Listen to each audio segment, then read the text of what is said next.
დაავადებათა კონტროლის ეროვნული ცენტრის ორგანიზებით რუსთავსა და ბოლნისში ადგილობრივი მოსახლეობისთვის უფასო სკრინინგის აქცია გაიმართა. ჩატარდა საშვილოსნოს ყელისა და ძუძუს კიბოს სკრინინგი, არტერიული წნევის, სისხლში გლუკოზის და ქოლესტერინის დონის კონტროლი, გულსისხლძარღვთა რისკის შეფასება, ასევე ტესტირება B და C ჰეპატიტსა და HIV ინფექციაზე.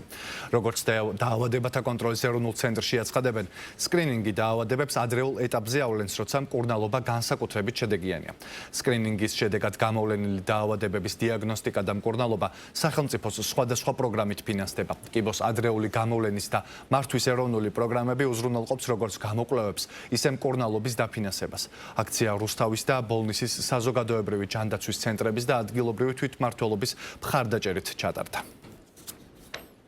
წარმატებით მიმდინარეობს სკრინინგის მიმართულებით ჩვენს მიერ დაგეგმილი აქტივობები, რომელიც გულისხმობს, რა თქმა უნდა, ერთის მხრივ კონკრეტული სკრინინგის ჩატარებას კონკრეტული დაინტერესებული პირებისთვის, მაგრამ მთავარი ფუნქცია და მთავარი დანიშნულება ამ აქტივობისა გახლავთ, რაც შეიძლება მეტად გაიზარდოს ცნობიერება საზოგადოებაში, საიმისოდ, რომ ეს ყველაფერი კეთდება თვითონ საზოგადოების თითოეული წევრის საკეთილდღეობით. მნიშვნელოვანია, რომ დღეს ჩვენ ვიმყოფებით ქალაქ რუსთავში, აქ ხორციელდება არაერთი სკრინინგი, მათ შორის გამოვყოფდი ძუძუს კიბოს სკრინინგს, ჰიპერტენზიის სკრინინგს და ამასთანავე ვახორციელებთ C ჰეპატიტის, B ჰეპატიტის, შიცის და გლუკოზის სკრინინგს.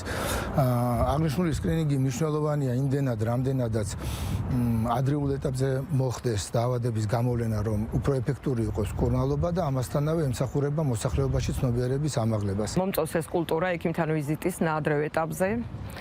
პირველად ვიღებ მონაწილეობას და კარგია, იმიტომ რომ როდესაც ნაადრევ ეტაპზე გამოვლინდება ესა თუ ის დაავადება, რა თქმა უნდა დროული იქნება მკურნალობაც და შედეგიც კარგი იქნება.